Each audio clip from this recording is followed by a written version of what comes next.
یا صاحب الزمان یا صاحب الزمان۔ اعوذ باللہ من الشیطان الرجیم، بسم اللہ الرحمن الرحیم،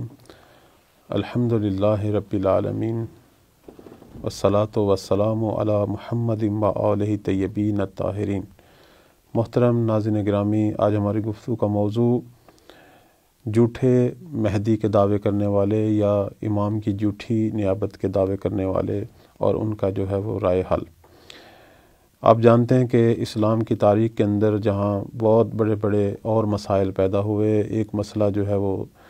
کئی ادوار میں سامنے آیا اور موجودہ دور کے اندر بھی ایسے لوگ موجود ہیں، وہ جھوٹے مہدی کے دعوے دار، مہدویت کا جھوٹا دعویٰ کرنے والے۔ پیغمبر اکرم صلی اللہ علیہ وآلہ وسلم اور ائمہ اہل بیت علیہم السلام نے ہمیشہ مہدویت کے موضوع پر گفتگو کی، اور اس سلسلے میں بہت زیادہ احادیث اور روایات کا ذخیرہ ہماری کتابوں میں موجود ہے۔ حتیٰ کہ اہل سنت کی کتابوں کے اندر بھی امام مہدی علیہ السلام کے موضوع پر باب موجود ہیں، اور ان کے اندر بہت ساری احادیث موجود ہیں جو حقیقی مہدی کی طرف ہمیں توجہ دلاتی ہیں، حقیقی مہدی کے آنے کی علامات بتاتی ہیں، حقیقی مہدی کی جو شخصیت ہے وہ ہمارے سامنے کھولتی ہیں۔ لیکن ہم دیکھتے ہیں کہ لوگوں کے دینی مسائل کی طرف توجہ نہ کرنے کی وجہ سے تاریخ کے اندر مختلف ادوار میں بہت سارے لوگوں نے جھوٹے مہدی کے دعوے کیے، خود بھی گمراہ ہوئے اور ہزاروں لوگوں کی گمراہی کا باعث ہیں۔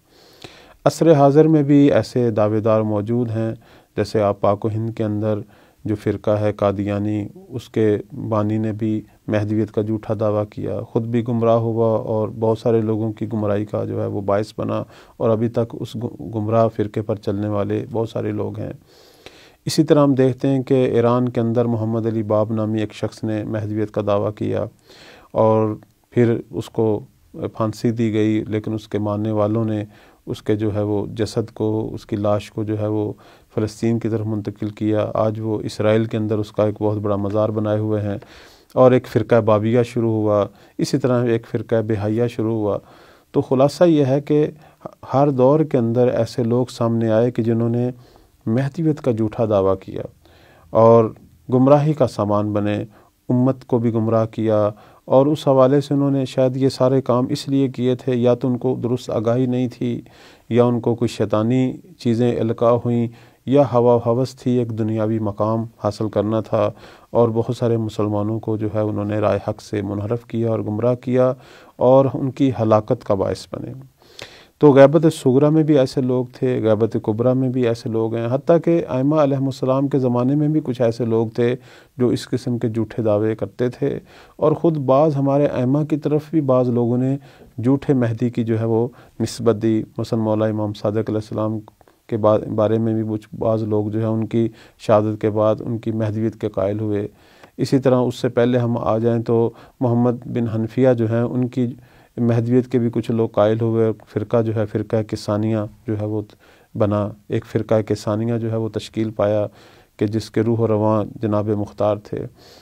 اسی طرح بعد والے ادوار کے اندر بھی ہم دیکھتے ہیں کہ مختلف ائمہ کے حوالے سے جو ہے اس قسم کی ایک منفی سوچ پائی گئی، اور ائمہ سے ہٹ کر اور بھی لوگ ہیں جنہوں نے پوری تاریخ کے اندر جو ہے اس قسم کے دعوے کیے، اور جھوٹے مہدویوں کی اور یا جھوٹے نیابت کرنے والوں کی ایک پوری تاریخ ہے۔ بعض لوگ مہدویت کا جھوٹا دعویٰ نہیں کرتے، ہاں امام کی نیابت کا جھوٹا دعویٰ کرتے ہیں۔ اس قسم کے لوگ آج بھی ہمارے ارد گرد موجود ہیں جو یہ کہتے ہیں کہ جی ہمارا امام سے رابطہ ہے، امام نے ہمیں یہ ذمہ داری عطا کی ہے، بس امام عنقریب ظہور کرنے والے ہیں۔ حتیٰ کہ بعض لوگ ایسے ہیں جو اتنے بے شرم ہیں اور بے حیا ہیں اور اتنے جسور ہیں کہ کہتے ہیں جی ہمارے پاس امام کا فون نمبر ہے، موبائل نمبر ہے، اور ایک جھوٹے آدمی سے جو ہے امام کی گفتگو کرواتے ہیں، اور وہ ان کو فقہاء علماء سے دور رہنے کی تلقین کرتا ہے، ان کے لیے حلال و حرام کی قید جو ہے وہ ختم کر دیتا ہے۔ تو اس قسم کے جھوٹی دکانیں، اس قسم کے جو گمراہ کن کاروبار جو ہیں وہ ہمارے معاشروں کے اندر پائے جاتے ہیں۔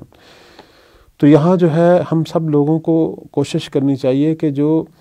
امام کی غیبت کے اندر جنہیں حجت بنا کر مولا امام زمان علیہ السلام کی طرف سے پیش کیا گیا تھا، یعنی دین کے اندر تحقیق کرنے والے، دین کو پڑھنے والے علماء اور فقہا، ان کی طرف رجوع کیا جائے اور ان سے اس مسئلے کے اندر جو ہے مدد لی جائے، وہ آپ کو حقیقی امام اور ان کے فرامین سے آشنا کریں گے۔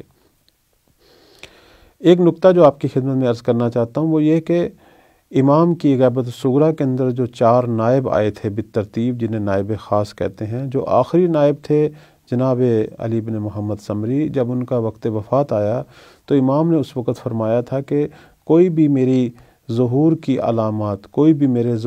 علامات یعنی سفیانی کا خروج آسمانی آواز سے پہلے میرے مشاہدے کا دعویٰ کرے گا وہ کذاب ہے۔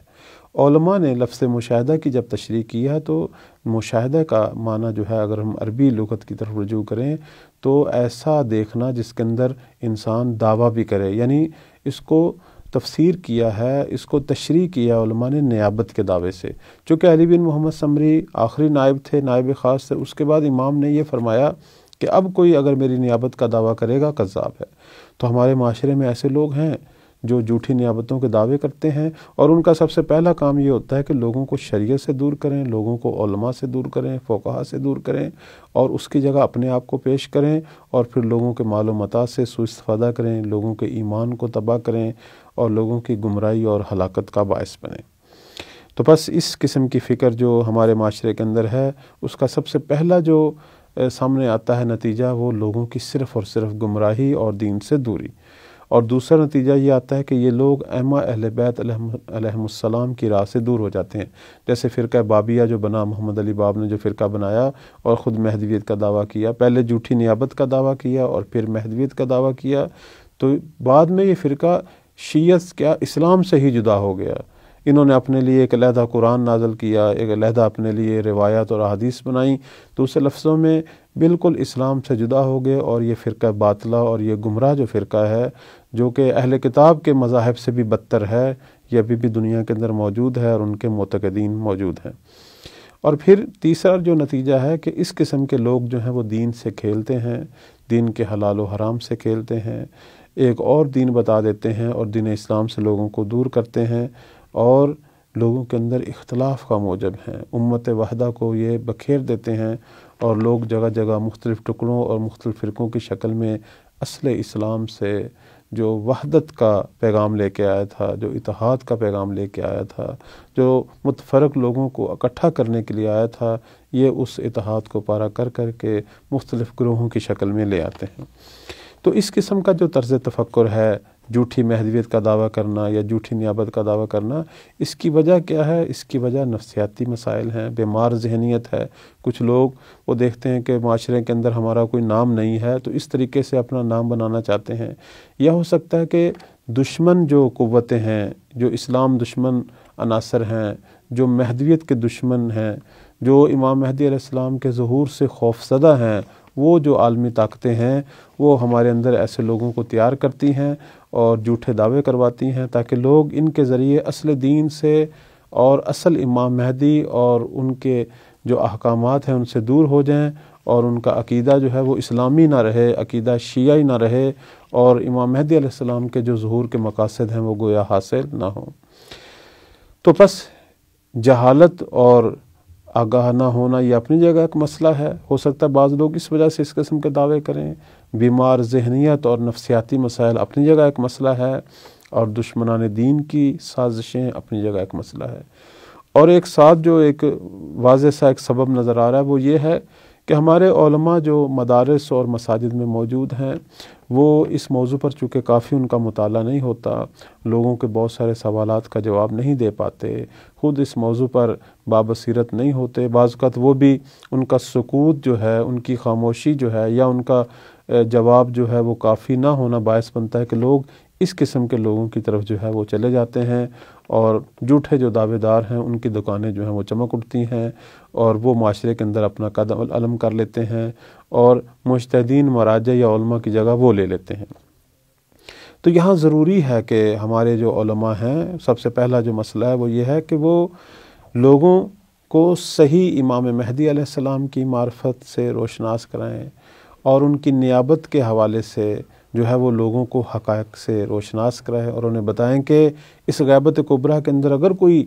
نیابت کا اس قسم کا دعویٰ کرتا ہے وہ کذاب ہے۔ اس غیبت کبریٰ میں صرف ایک ہی نیابت ہے، وہ فقہا کی اور مجتہدین کی ہے، کہ جسے مولا امام زمان علیہ السلام نے اپنی غیبت کے اندر ایک توقیع مبارک میں جو فرمایا تھا کہ میری غیبت کے اندر اگر آپ نے دینی مسائل میں رجوع کرنا ہے تو ہماری احادیث اور روایات کے پڑھنے والے علماء یعنی فقہا کی طرف رجوع کریں، وہ میری طرف سے تم پر حجت ہیں۔ تو ایک ہی قسم کی نیابت جسے ہم نیابت عمومی کہتے ہیں وہ موجود ہے، اس کے علاوہ ہر قسم کی نیابت جو ہے وہ نیابت باطلہ ہے۔ اور دوسری جو چیز ہے جو ہمیں اس موضوع کے اندر مد نظر رکھنی چاہیے وہ تقویٰ ہے، حکم خدا، حلال و حرام کی پرواہ اور دین کے اندر درد دل اور گمراہی سے خود کو بھی بچانا اور لوگوں کو بھی بچانا۔ اس حوالے میں ہماری دینی تنظیمیں، مدارس اور دوسرے لفظوں میں علماء دین کو ایک کردار ادا کرنا چاہیے تاکہ لوگ منحرف اور گمراہ لوگوں کے شر سے بچیں اور ان انحرافات اور بدعتوں سے بچ کر صحیح قرآن اور احادیث کا جو مذہب ہے اس کی طرف آئیں اور اپنے آپ کو گمراہی سے ہٹا کر صراط مستقیم پر گامزن کریں انشاءاللہ۔ اللہ تعالی ہم سب کو اس قسم کے جھوٹے دعوے داروں سے بچنے کی توفیق عطا فرمائے۔ والسلام علیکم ورحمۃ اللہ وبرکاتہ۔